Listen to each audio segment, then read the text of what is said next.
Hello, everyone. I am Stacey, and I'm a product manager for the Metaverse equity team. I'll get into some intros for us a little bit later, or we'll talk a little bit about, how we came to work in the Metaverse, which will be the focus of our conversation today to talk about the future of design. But I first wanted to sort of do a grounding for us in what is the Metaverse and what do we mean when we say the Metaverse throughout our chat today. So before I jump into that, just briefly, I'm going to be moderating, joined by Camela and Yao, who sit on teams adjacent to mine, and I'm going to be a sort of moderator panelist. So as you see me jumping in, don't worry, I'm not sort of overstepping my bounds as moderator. We sort of all align that I would also jump in as well with some of my own thoughts, and you'll learn a little bit about sort of my unique position as a former researcher in just a bit that I think brings some interesting perspective to some of the questions today. Awesome. So what is the metaverse? I think broadly speaking, we are thinking about the metaverse as this long-term vision of being an embodied form of the internet, which offers a feeling of presence, of being together, even when you're not. And in order to sort of reach or achieve this embodied form of the internet, it'll emerge when we empower people to easily travel, share, create, and connect across virtual destinations. Spaces and presence and continuity are defining characteristics of the metaverse, and a shared sense of presence, space and presence are what make the metaverse unique. It builds on the web today's sort of sense of seamless connection and makes virtual spaces tangible and helps people feel like they're right with people as they explore and experience new things together. I think one of the first things that come to mind when people think about the metaverse is avatars. And avatars are a core way people will embody a feeling of presence and express their identity or identities in the metaverse. People can also build their own private spaces. Today, currently, one of our products is Horizon World, where people can build their own spaces and worlds that allow them to interact and be present with people, again, in this embodied form of the internet. And this space can become a representation of people's identity, showcasing what matters to them. And it's also an active space where people can invite family and friends, or even, strangers and new friends, new and emerging friends, to do activities like talk together, play games, watch TV, etc. So I know it's big picture, but this is sort of broadly some of the characteristics and qualities of the metaverse that we'll be talking about today, which is part of the future that we'll be exploring as we think about what design should look like. So with that, I want to start some of our questions. And again, as promised, dive into a little bit of some intros by way of talking about our journey into the metaverse. So Camela and Yao, maybe Camela, I'll start with you. Can you tell me about your career journey to working on the metaverse?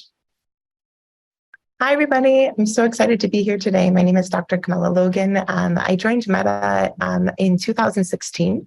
And at that time, I joined a team that was focused on developing our live video technology. But even since that time, well before the metaverse was even something that we were talking about as often as we are today, I was always pushing forward efforts both within my team as well as across product teams to evolve our product development processes, and more specifically, identifying ways to ensure that our product development processes and the experiences that we were designing for our users by way of those processes were more inclusive and equitable. And so I went about accomplishing this by leveraging my background, which is in cultural anthropology and intercultural communication, to show various teams how not just communities in different regions of the world, but even sub-communities within regions that my team members might be more familiar with were holding very distinct experiences, and along with that, different needs when they're using our products. So in 2020, I co-founded a central team within Meta that focuses on equity. And I also co-founded a council designed to support researchers across the company that were working on topics related to diversity, equity, and inclusion. And I co-founded it alongside of our panelist here, Stacey. And as a central team, we focus on both creating more equitable product experiences for various users, but also we focus on evolving the product development process more generally for product teams across the company so that they can design more equitable product experiences. And I made my way to the metaverse specifically through my work engaging with teams in the metaverse to identify different topic areas that were very critical to focus on to ensure that when they're developing the metaverse, they're developing it in a way that is allowing for more inclusive and equitable experiences. And that has been really exciting to have that opportunity to do that in this early stage of the development of the metaverse. Thank you, Camela. We're all thankful to you across the company, and I'd say broadly across the industry for the pioneering work that you're doing. Yeah, what about you? Tell us about your career journey to working on the metaverse. Sure. Thank you, Stacey. Thank you for having me. So I joined Meta about 2 years ago, and I currently lead accessibility user research on Meta's central accessibility team. What I do is really about giving a voice to our accessibility users to make sure that their voice is heard and becomes an integral part of our product design and development processes. I conduct user studies. I directly engage participants with various accessibility needs. And I also support UX researchers who may be newer to accessibility by providing training resources. And I hope I'm helping them feel more equipped and confident going about accessibility studies. And at Meta, we're really keen to create the metaverse experiences with diversity, equity, and inclusion in mind. I work really closely with Reality Labs teams to understand our accessibility users and create accessible experiences. And I think it's safe to say that this area is the most exciting research area I've studied in. Awesome. Also safe to say I'm like really honored to be in the presence of both of you, and think that our conversation is going to be great just based on background and experience. So who am I? I joined the company about around, I guess, at the same time Yao did back in 2020. And I joined as a quantitative UX researcher coming from academia. I was teaching in a criminology department before I joined the company and got my PhD in sociology, and had been studying racial disparities in various spaces. Obviously, working in a criminology department, was thinking about the criminal justice system. I also thought about education and health systems as well. And so when I came in, I almost immediately started working on racial justice strategy for the company.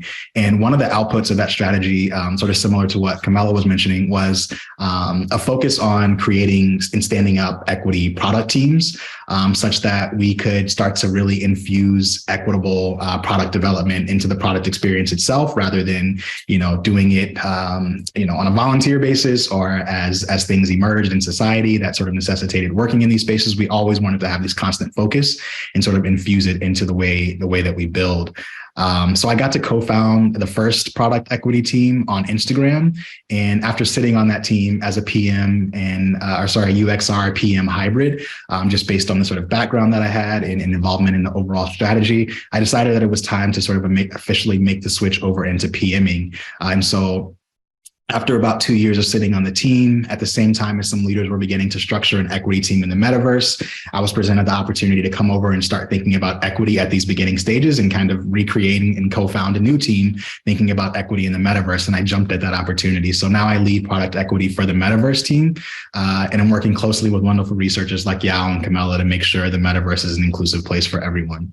So what does that look like? How are we thinking about doing that, I think, is what this conversation is all about, and sort of what should our forward-looking perspective be as we think about these new and emerging technologies and their intersection with inclusive design and human-centered design.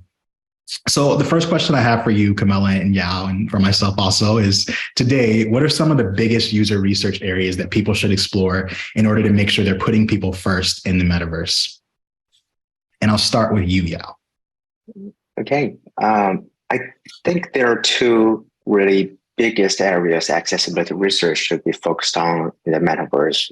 One is understanding how people with disabilities access the metaverse, how to build a metaverse that's born accessible. And people with disabilities are not left behind. If we look at the history of the web and mobile, more often than not, accessibility has been an afterthought. And now as we enter the metaverse era, we want to get ahead of the curve. We think early, we'll start building the needed infrastructure early. Although we're still years away from the full realization of the metaverse, we're being proactive and aiming to build the metaverse accessible in the beginning.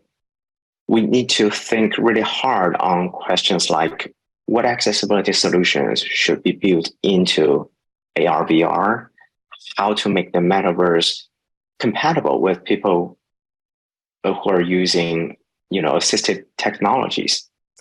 And the other area is kind of exploring new possibilities the metaverse is bringing about for the disability community, for instance. And as many of you may have seen in, visionary demos or even sci-fi movies, like AR glasses, offering speech to text for deaf people, or translation for people speaking different languages, image recognition for blind people, or the concept of VR used in vocational training for people with cognitive disabilities who may need more time getting accustomed to a new work environment and a new daily routine. So there are just so many possibilities the metaverse can help unlock, and it's exciting. Yeah, I love that point you made about not being an afterthought and getting the opportunity to think about this in the very early foundational stages of the future. It's often the case that, as you mentioned, we're sort of going back and thinking about how we fix things, and instead we get to build them in from the very beginning. So I think that necessitates a new way of thinking about what our research looks like. That's maybe more forward thinking and plays into some of what you're talking about with respect to how can these new technologies actually help us in answering questions in ways that we couldn't before. Love that. Thank you. Camela, over to you. What are some of the biggest research areas from your perspective that people should start exploring to put people first in the metaverse?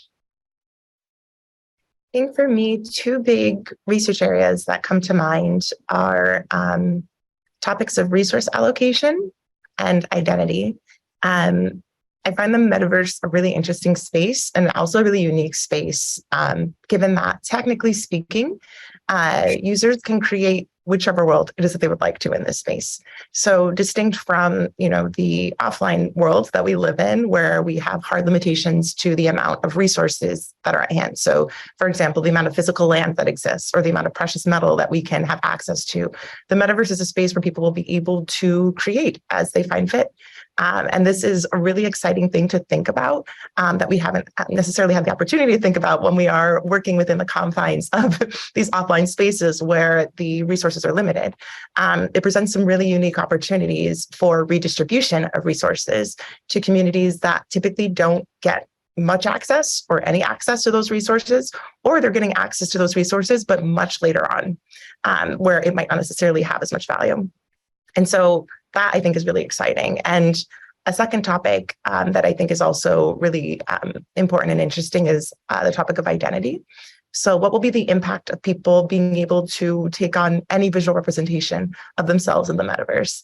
How do we enable creative expression that increases, our users' sense of belonging, while also ensuring that there are proper guardrails in place to ensure, privacy, authenticity, safety, and inclusion in that space as well from day one.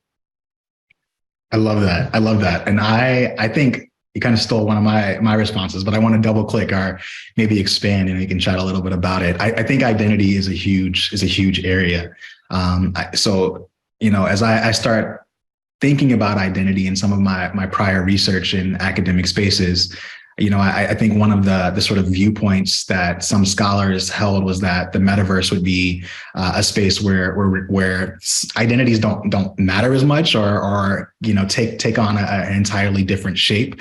And I think some of that may be true, and there may be some opportunities to sort of rethink the way we think about identity in these new virtual environments. But we'll ultimately need to figure out the actuality of how sort of physical identity and virtual identities map together in ways that create and recreate experiences for people, both in offline spaces and online digital spaces, right? So identity to me is one of the big areas that we should all spend some time thinking about as we think about the future of how we use identity as a core dimension to where there are patterns in people's experiences and interactions on the platform. So I think with that creativity comes some new and interesting challenges for all of us as designers to think about, how we really get our hands around understanding how these new identities take shape. Cool. I want to move us on to another question. if we step back from thinking about how people experience the metaverse today, so for example, through avatar interactions or engaging with content in immersive ways, maybe even via digital workrooms, what about research in the metaverse? How would a researcher need to think about adapting their research practice to fit this new technology? Camela, could we start with you? Sure, I'm happy to take a stab here. I think one way that I see researchers really needing to think about how it is that they can adapt their research practice is to adopt research strategies that are more immersive in nature and closer to what users' experiences are going to be like in the metaverse. So we as researchers, we have our toolkits. We might be inclined to think of deploying different tools that we have within our toolkit that are well equipped for understanding certain types of experiences and interactions in digital spaces that are already more formally formulated, like in social media. But once we add in that immersive element of the metaverse that is so central to the metaverse, the way that people are going to be interacting with each other is going to change substantially. So take, for example, how users might be engaging with some type of informational unit that is being presented by them by a platform. On a social media platform, they might be engaging with that informational unit as block text. But if they're engaging with some type of information that is being shared in a space like the metaverse, it's going to be a lot more immersive and not necessarily just be like a giant block of text that is presented in front of them. So I don't know, we're thinking of these nuances that we're going to be encountering with just how people's experiences are going to be like in the metaverse, in this immersive space. I think researchers are really going to need to explore how it is that they can iterate on existing research methods to also make them more inclusive as well. So, for example, taking things like participatory design, how can we get research participants to feel like they are engaging in an immersive experience when we might be in a non-immersive setting? And so when conducting research on the metaverse or in the metaverse, I think it's going to be really critical to think about how to not unintentionally take research participants out of that immersive experience by relying on some of our existing toolkits that might not necessarily account for this critical element of the metaverse. Yeah, in many ways, we got to keep up. Is kind of what I'm hearing you say, and sort of get in front of the technology that we're starting to ask people about in order to like fully capture their experiences. Yeah. What about you? How do we need to think about adapting our research practices to fit the technological future? Yeah. Well, thinking about adapting research practices, most of my research requires, adapting our study design to accommodate participants with various, accessibility needs. One example is when recently I have a VR researcher to design her usability testing in the metaverse with deaf participants who use sign language, who need sign language interpretation. And we had to think outside the box. Did we need to either casting the video of the interpreter to VR or kind of measuring a screen or a window to VR where we could type in instructions and questions in text format? It's a way to, make sure that our, study design is inclusive and accessible. And now I think it's really exciting to see that improved hand tracking can help expand use cases for, different assistive communities and also assistive accessibility users in user studies in the future. Yeah, I love that, and it's I love the direct tie to the space you're actually researching. I think for me, I want to come back to again that first part that you mentioned, which I think is a theme around making sure that we're baking in, diversity, equity, and inclusion ideas from like the very, very beginning, and sort of using the foundational stages that we're in building this new technology to our advantage, if that makes sense. And so for me, as I think about adapting, to many folks, this may not be new, especially those who work in spaces where they're always thinking about emerging technology or new technology or forward-looking technology, if you will. But I think it's really important to those of us who spend time working on products where we're ultimately looking to fix things that are problems because certain groups were left out, or because we didn't realize that these problems existed at the time that we built them. And so we've got to make sure that we're engaging with a variety of different populations and perspectives as we're thinking about the future and these new technologies. So in our case, ranging from avid metaverse enthusiasts to those who have never donned a headset, and sort of everyone in between. And I think part of the way I reorient my thinking for the future is to start making sure that we're meeting people where they are in terms of like their knowledge of these new technologies, their hesitance to engage with these new technologies, and like really understanding those early stages, even when people maybe have never not interacted with the technology or the version of the future that we're imagining yet. I think sometimes it could be the case that a researcher may over pivot on doing research with the population who's engaged with the technology, not realizing that there's a whole host of people who have been left out of that conversation, and we start to draw conclusions about what the opportunities and the problems are based on who's actually using it, and then we sort of leave out or recreate some potential disparities with people who may not have had access or an opportunity to engage with that technology yet. So again, this is like maybe common practice for folks who are already working at the intersection of new technology and human-centered design. But I think for those of us who are used to like working in spaces where the technology already exists and we're working backwards, this could be a new way of thinking. Awesome. I want to push us along just a little bit further here. Tell me about what excites you about the possibilities for UX research in the metaverse. And since I started with you, Yao and Camela, before, I'll start with myself and give you all a little bit of time to think. For me, I think the ability to transcend physical space is most exciting. So all of a sudden, you can be in a world with someone who may be 1,000 miles away, and it builds the possibility for collaboration with researchers in the same way that it builds possibilities for us to like be immersed in spaces with people from whom we might be trying to learn.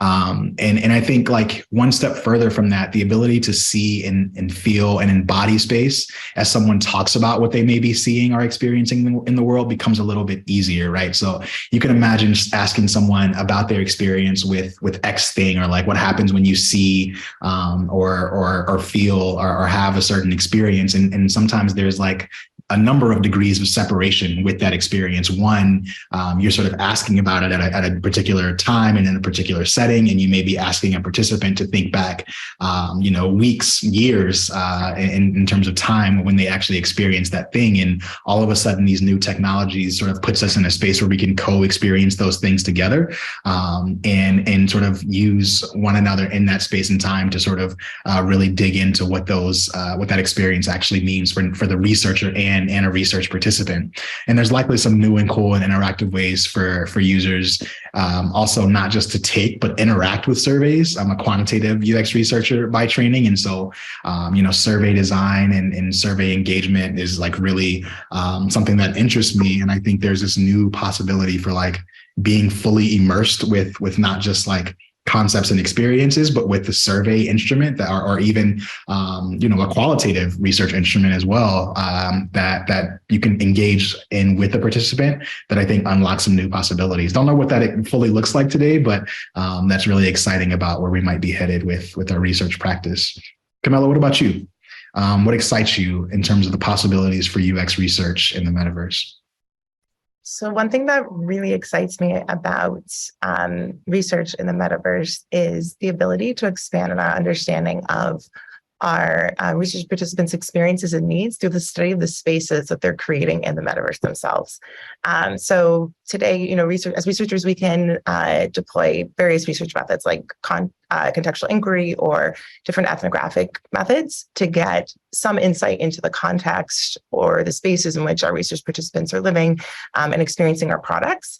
But in the metaverse, people are going to be able to construct their own spaces. And those spaces might look exactly like the spaces that they live in the offline world, but they might not look like it at all. And it instead might reflect the spaces that they desire most. And it might have all the things that they need in that space most too. So I find this possibility of learning from the environments that participants are constructing in the metaverse alongside of, the interactions that they're having in the metaverse, just really exciting, and seen as an opportunity of just elevating our ability to really stay true to our commitment as being the voice of the users and their needs. Yeah, we talk a lot about making research participants comfortable when we do studies, right? When we do interviews or even surveys. And like, imagine that, you as the researcher or a company are no longer making a participant feel comfortable, but, they're welcoming you into a space that not just they live in like a physical world, but a space that they've created, right? And all the what that does for like the interaction of the interview. But again, as you point out, like what you can learn from those spaces as well is really, really exciting. I love that. Any thoughts, follow-ups from you? Yeah, not much to add, but I think it's amazing to hear what you said about doing research in more like immersive forms. And I think what stood out to me is the ability to maybe mitigate some of the limitations in current research methods. So, for example, we're doing more and more remote studies where people participate from places of their own choice. While it's convenient, it may add, distractions or increase the variance in the data we collect. And the metaverse may be helpful in reducing distraction and reducing inconsistency, right? Everyone can be set in the same environment. And research in the metaverse also brings about the feeling of presence, which is a big plus of in-person research. And what's more, interesting is we're not limited to a single UX lab design, as you and Camela just talked about, which are often, designed to have a, cozy living room atmosphere. And in the metaverse, it can be any place, any theme, any mood that the space is designed to set, or simply a space the participants desire or need, as you just mentioned. So there's a lot of possibilities in the research design and the research environment we can create. Yeah, I love that. And I think this will segue nicely into the next question. Like, so there are companies that help us do research, right? And help us with our ability to scale, and just like provide us resources to make our research that much more, both sort of respectful of the research participant and their time and sort of what they're sharing with us, but then also help us land more impact in our various companies or with respect to like the specific questions that we're asking. So what can those companies do? Those companies that are like partners or collaborators in research, if you will, do, and maybe DScout is one of these partners, right? What can they do in terms of adapting their platforms to fit research in the metaverse? Yao, any ideas or thoughts on that? Yeah, I think to get started, it would be amazing to see like DScout to make the research tools accessible and inclusive to people with varying backgrounds and users of various accessibility needs, people who use various assistive technologies, which is a kind of important way for UX researchers to recruit more inclusively.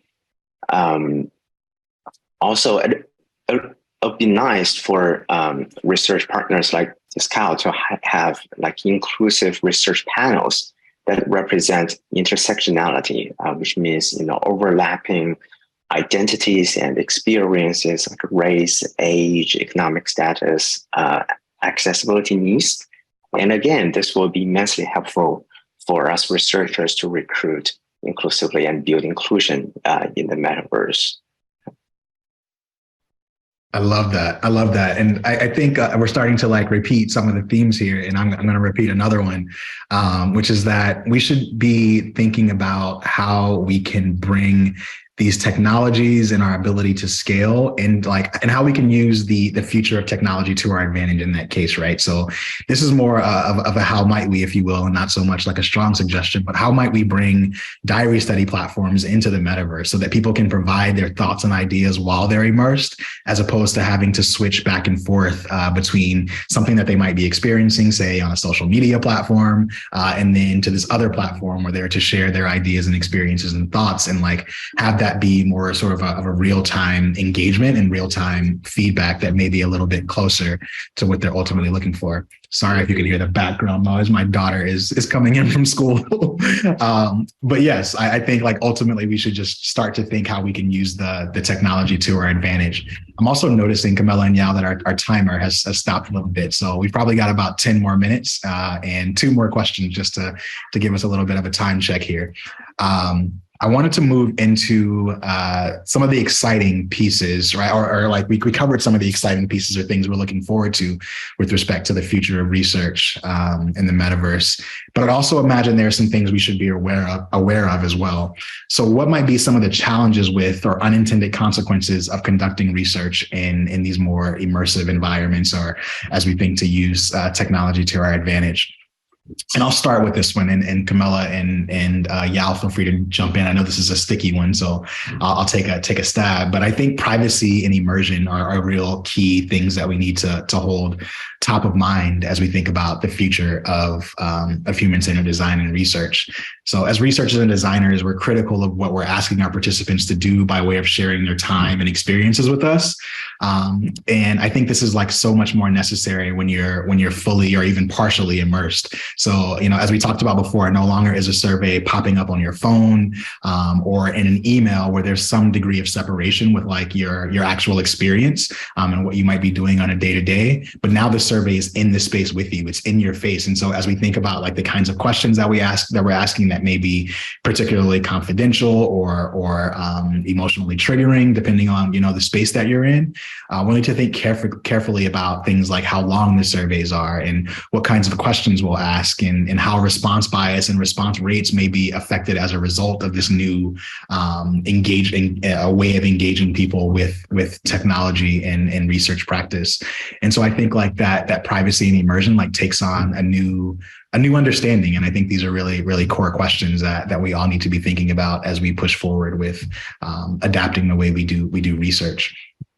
Camela and Logan, Camela and Yao, anything you add to that, or have I pretty much covered it with those big topics? I feel like you covered the main ones that were coming to mind for me. The only thing that I would add is just the impact of not accounting for privacy and immersion on users' level of trust also. So seeing the impact that can have, particularly when we're thinking about ensuring that we're creating an inclusive space for communities that might typically not being included, the oversight of accounting for privacy and also the unique experiences that might have in an immersive experience, those unintended consequences having a lot of impact on their levels of trust and potential ability or decision to revisit these spaces. I love that. Now, any additional thoughts from you? I'll probably add one quick thought, probably building on your points about privacy and building data security.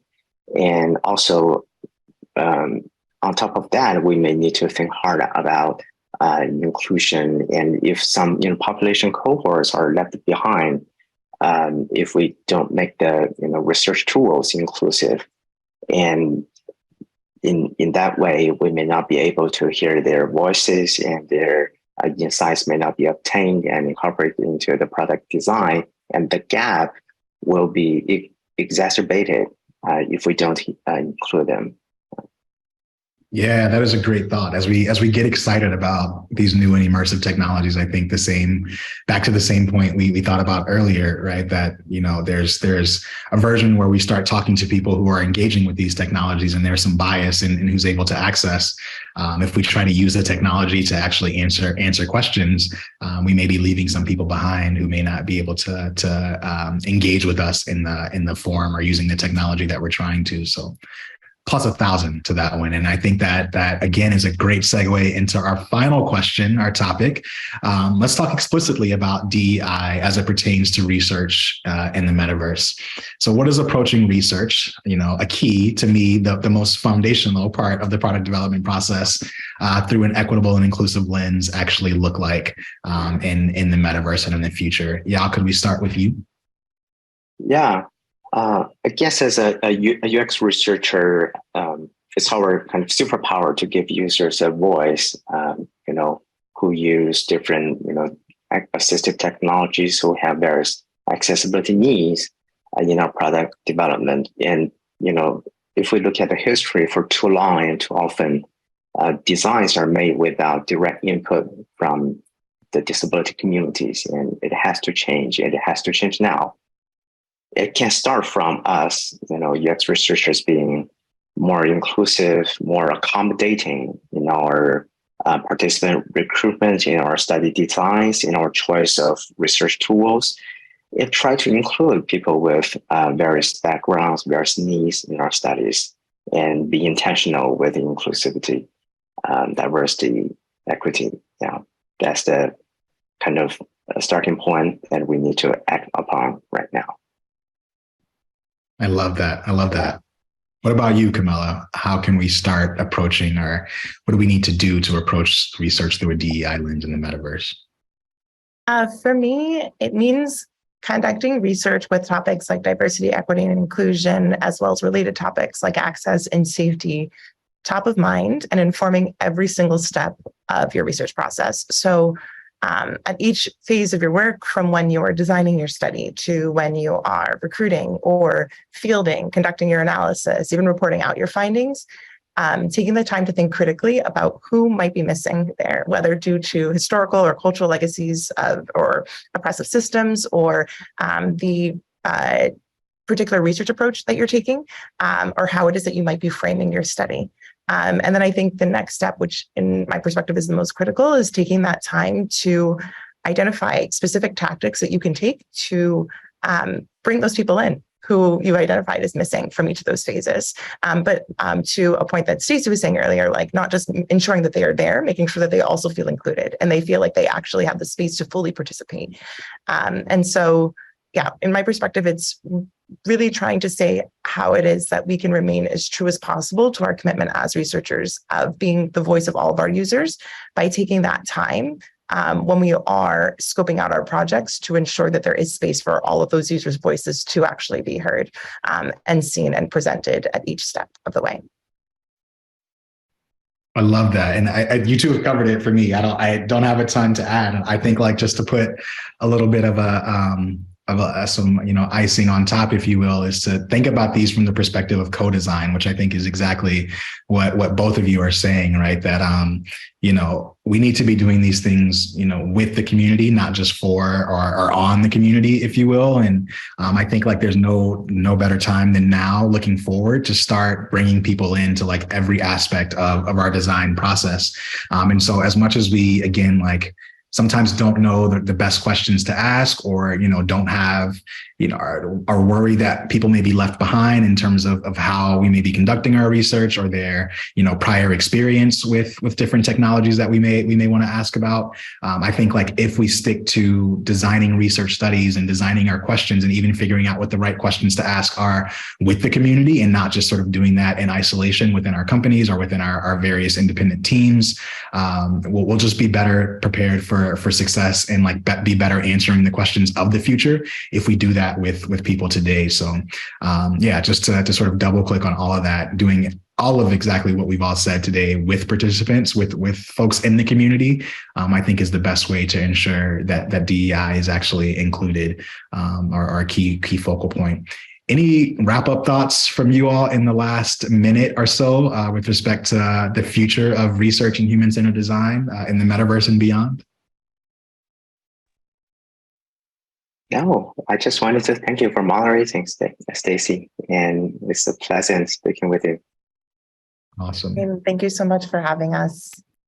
Cool. I hope everyone enjoys the rest of the conference. Thank you all for spending time with us today. And yeah, I hope it was useful. Feel free to connect on LinkedIn and continue the conversations. I think, we have plenty to do, and we'll sort of all do it together in terms of building the future, building the metaverse, and making sure that human-centered design stays a focal point. Thanks, everyone.